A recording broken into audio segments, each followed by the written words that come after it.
அனைவருக்கும் காலை வணக்கம். இன்னைக்கு ஜனவரி 21. மைக்ரோசாப்ட் இணை நிறுவனர் பால் ஆலன் புதன்கிழமை.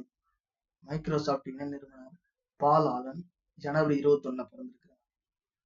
பெரும் தொழிலதிபர், முதலீட்டாளர், அரசு பணியாளர், மைக்ரோசாப்ட் நிறுவனத்தின் இணை நிறுவனர் பால் கார்டனர் ஆலன் பிறந்த தினம் இன்று. அமெரிக்காவின் சியாட்டில் நகரில் பிறந்தவர். 1953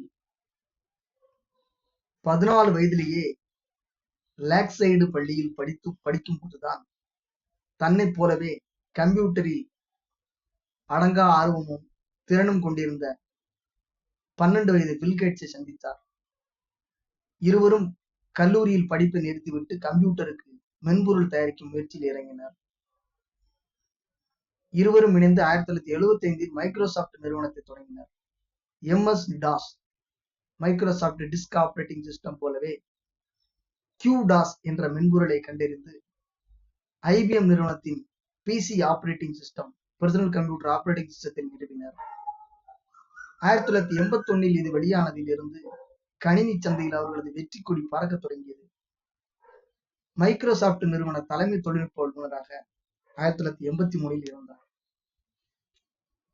இந்நிறுவனத்தின் ஐடியா மேன் மற்றும் மேன் ஆஃப் தி ஆக்சன் என்று அழைக்கப்பட்டார். Man of action. 30 வயதை நிறைவடைவதற்குள் நிறுவனம் இவரை கோடீஸ்வரனாக்கியது.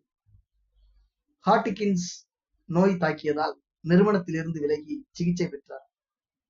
நோயை வெற்றி கண்டு மீண்டும் களமிறங்கி வல்கன் வெஞ்சர்ஸ் என்ற நிறுவனத்தை தொடங்கினார். உலகம் முழுவதும் இணையத்தால் இணைக்கும் நோக்கத்துக்காக இன்டர்வல் ரிசர்ச் என்ற நிறுவனத்தை தொடங்கினார். சியாட்டில் சீஹாக்ஸ் நிறுவனம் உட்பட பல நிறுவனங்களை வாங்கி உலகின் 7வது மிகப்பெரிய கேபிள் நிறுவனத்தின் உரிமையாளர் ஆனார். ஆராய்ச்சிகளுக்கு உதவும் அமைப்புகளில் முதலீடு செய்தார். தொழில்நுட்பம், ரியல் எஸ்டேட், ஊடகம் என பல துறை நிறுவனங்கள், உள்ளூர் நிறுவனங்களில்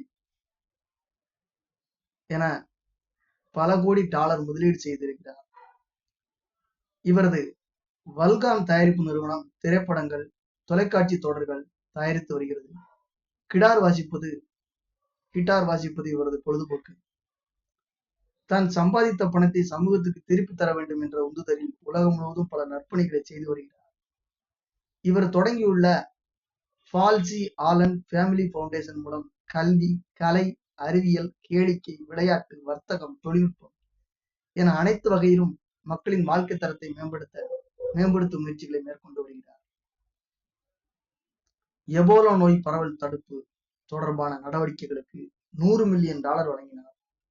சிகிச்சையில் ஈடுபட்டுள்ளோருக்கு உதவும் வகையில் உலக சுகாதார அமைப்புக்கும் நிதி உதவி அளித்திருக்கிறார். ஐடியா மேன் என்ற புத்தகத்தை எழுதி வெளியிட்டிருக்கிறார். பல்வேறு விருதுகளை வென்றிருக்கிறார். அறப்பணிகளுக்காக இதுவரை இவர் வழங்கியுள்ள தொகை $1.8 பில்லியன். இவரது சொத்து மதிப்பு $17.1 பில்லியன். உலகின் 55வது பணக்காரர். 62 வயதாகும் இவர் சாதனைகள், நற்பணிகளை செய்து வருகிறார் அப்படின்னு சொல்லி 2015 எழுதப்பட்ட புத்தகம் தெரிவிக்கிறது. 10 வருஷம் ஆச்சு. 11வது வருஷம். இப்ப உயிரோட இருக்கிறாரா என்பதை நீங்கள் தான் செக் பண்ணி சோதனை செய்து பார்த்துக் கொள்ள வேண்டும். அதெல்லாம் உங்களுக்கு அசைன்மெண்ட். சில விஷயங்கள் சொல்லாம விட்டுருவோம். சில பேர் 1-2 சின்ன சின்ன தவறுகள் நடந்துவிடும். அதை நீங்கள் சரிபடுத்திக் கொள்ள வேண்டும். முகத்தில் இறந்தார் போல் டக்குன்னு நீங்க பெருசா திட்டம்னாலும் திட்டம். அது உங்களுடைய விருப்பம். ஏனால் நீங்க ஒரு விஷயத்த தொடர்ந்து செய்து வரும்போது ஒரு தவறு நடக்கிறதுக்கு வாய்ப்பு இருக்கு என்பதை தெரிந்து கொள்ள வேண்டும். அமெரிக்காவில் சியாட்டில் பிறந்தவர். தன்னை போலவே கம்ப்யூட்டரில் அடங்க ஆர்வமும் திறன் கொண்டிருந்த 12 வயது பில்கேட்ஸை அவர் சந்திக்கிறார். பால் ஆலன் மைக்ரோசாப்ட் இணை நிறுவனர், ஜாயிண்ட் ஃபவுண்டர். ஒரு முக்கியமான ஒரு ஆளுமை தான். புதன்கிழமை நம்ம சந்திச்சிருக்கிறோம். ஜனவரி 21. நாளைக்கு ஜார்ஜ் கோர்ட் பைரன் புகழ்பெற்ற ஆங்கில கவிஞரை பார்க்க இருக்கிறோம். நன்றி, வணக்கம்.